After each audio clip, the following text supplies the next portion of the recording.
নমস্কার, আমি doctor Naren Pandey, allergy asthma সেন্টারের পক্ষ থেকে। আশা করি আপনারা ভালো আছেন, সুস্থ আছেন।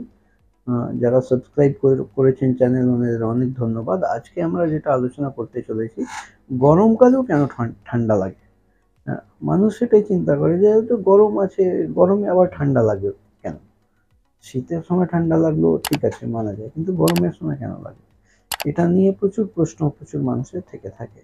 আজকে আমরা এটা নিয়ে আলোচনা করব। আপনারা যারা নতুন দর্শক এসেছেন ওনাদের অনেক অনুরোধ করব লাইক, সাবস্ক্রাইব, কমেন্ট, শেয়ার করার জন্য। আর পূর্ণ দর্শক যারা লাইক, সাবস্ক্রাইব, কমেন্ট, শেয়ার করছেন ওনাদের অনেক অনেক ধন্যবাদ। এখনও যদি চ্যানেল সাবস্ক্রাইব না করে থাকেন তাহলে বেল আইকন অ্যান্ড অল টিপলে কিন্তু প্রথমেই আপনি সমস্ত নোটিফিকেশন পাবেন।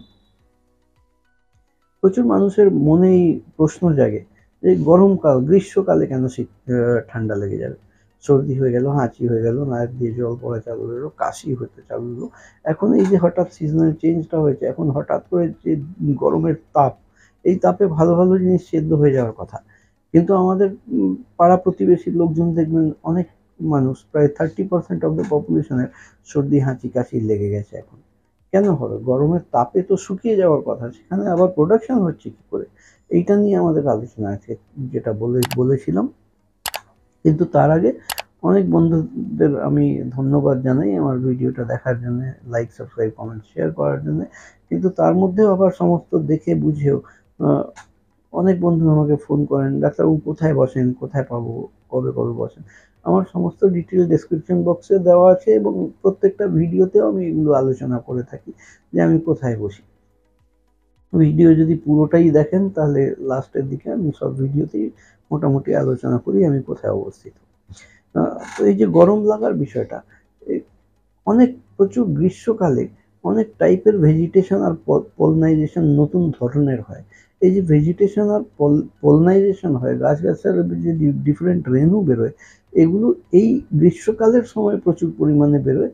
আর যাদের এই সমস্যা হচ্ছে ওনারা স্পেসিফিক্যালি কিছু কিছু এরকম ফনা অ্যান্ড ফ্লোরা গাছগাছরা আছে যার পলেন থেকে ওনারা অ্যাট্রাক্টেড হয়ে এবং ওনার বডি হাইপার সেন্সিটিভ হয়ে, ওনার বডি সেন্সিটাইজ হয়ে গিয়ে এই প্রবলেমগুলো তৈরি করছে। আমরা যেরকম বুঝি যে ইচিং হওয়া, গায়ে চুলকানি হওয়া, এই চুলকানি হওয়াটাই যখন আমাদের রেসপিরেটরি ট্র্যাক্টে হয় তখনই হাঁচি, সর্দি, প্রোডাকশন অফ কফ, এই সমস্ত জিনিসগুলো ধরে। একটা সিম্পল এক্সাম্পল, যেরকম চোখে একটা আঙুল লেগে গেল, তখন দেখবেন চোখ থেকে হঠাৎ করে জল পড়া আরম্ভ হয়ে যায়। কেন? আঙুল লাগলে তখনই একটা ইরিটেশন চোখে চালু হলো। বডি একটা অটোমেটিক সিস্টেম, ইরিটেশন যখনই হবে ও ওয়াশ করতে চেষ্টা করে ওই জায়গায় সিক্রেশন প্রচুর পরিমাণে বাড়িয়ে দেয়। ঠিক তেমনি রেসপিরেটরি ট্র্যাক্টে আমাদের যে রেসপিরেটরি অর্গানস আছে, যে রেসপিরেটরি ট্র্যাক্ট আছে, এটা তো কমপ্লিটলি ওপেন অর্গান। যা বাতাস থেকে হাওয়া আমরা নিঃশ্বাসের সাথে ভিতরে নিচ্ছি, সেটা ডাইরেক্টলি এই অর্গানের সাথে ইন্টারঅ্যাক্ট হচ্ছে। এই বাতাসের সাথেই প্রবেশ করলো আমাদের ট্রিগারিং ফ্যাক্টরগুলো, বিভিন্ন পোলেন, বিভিন্ন ফাঞ্জাই, বিভিন্ন ডাস্ট, বিভিন্ন মাইট, এই সমস্ত গিয়ে আমাদের রেসপিরেটরি ট্র্যাক্টের মধ্যে ইচিং সৃষ্টি করে। তার জন্য এই সিক্রেশনটা হয়। এর উপায় করতে গেলে আমাদের খুঁজে বার করতে হবে কোন কোন জিনিস থেকে আমি অ্যালার্জিক। সেটা modified skin fit test allergy পরীক্ষা করে চিহ্নিত করা হয়। চিহ্নিত করলে কিন্তু তার বিরুদ্ধে স্পেসিফিক ভ্যাকসিন দিয়ে এটা সলিউশন করা সম্ভব এবং একটা নর্মাল লাইফস্টাইলে ফিরিয়ে আনা সম্ভব।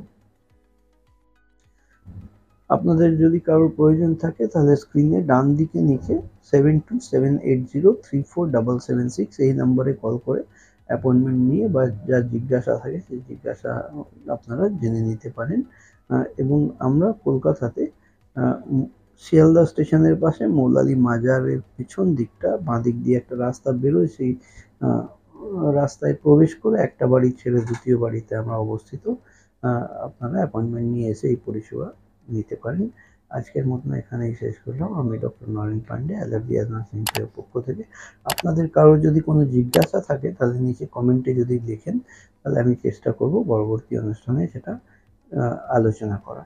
ভিডিও যদি পছন্দ হয়ে থাকে তাহলে একটা লাইক বাটন দেবেন। সাবস্ক্রাইব যদি না করে থাকেন তাহলে সাবস্ক্রাইব করে